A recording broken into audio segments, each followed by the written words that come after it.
Magpaksiw tayo ng dilis. Ito yung ano ng style ng pagpaksiw naman ng dilis. Binabalot namin ng ano ng saging. Dahon ng saging. Ayan. Para perfect natin to. Tagal na ako hindi nakapagluto ng ganito. Ayan. Ibabalot natin sa dahon ng saging para hindi siya mabuhaghag. Maganda ang pagkaluto ng dilis natin. Ayan, ganyan lang siya. Tapos ito pa. Ito yung ginagawa namin sa probinsya. Tingnan nyo guys kung paano tika na. Ano talaga siya. Pahirapan nito. Pero masarap ganito pagkapaksiw. Gusto ko yung ganito. Ito yung ginagawa namin. Binabalot siya sa dahon. Ano lang talaga siya, ayusin lang kay siyempre medyo maano yung tawag sa amin dito, pinaisan na dilis. Ganyan lang siya. Tapos ito yung dahon ng saging natin. Ito na tamang-tama na yung laki.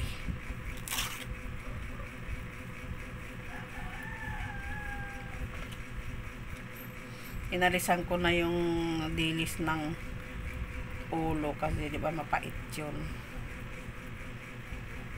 Medyo malalaki yung dilis kasi ito kaya binalot ko siya ng dahon ng saging.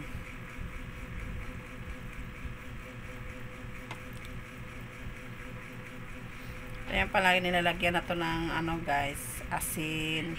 Saka nilagyan ko na rin ng seasoning para may lasa na siya. Pagtyagaan lang talaga nating ibalot siya para hindi siya malata. Ito mahirap.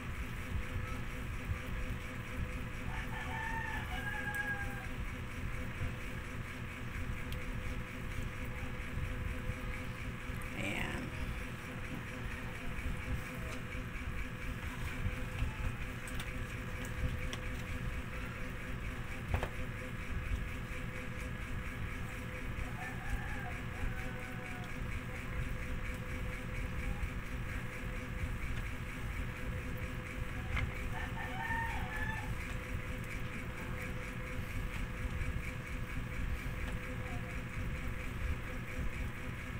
Isang balot na lang yata to.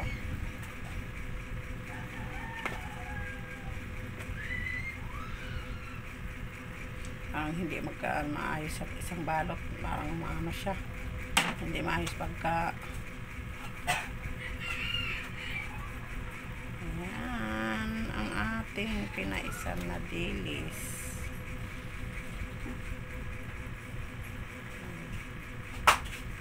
Dahan lang kasi para hindi siya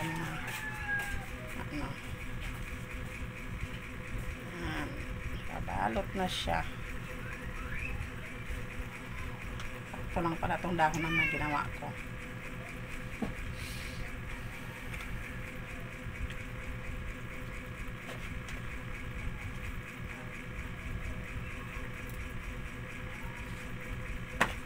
Namimiss ko kasi yung sa probinsya kasi kadalasan talaga ganito. Sa Manila, bibili ka na lang talaga ng dahon para magawa mo yung gusto mo.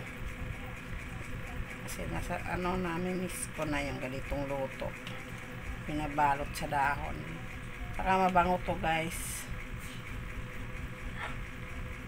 Pag naluto na to, mabango siya. Kasi may dahon ng saging. Yan, ilalagay na natin dito sa ating lalagyan. Dahan-dahan lang.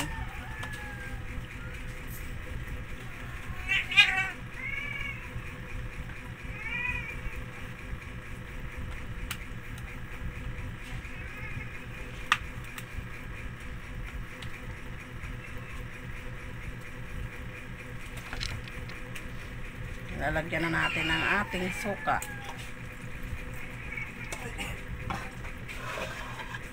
Thank you for watching, guys.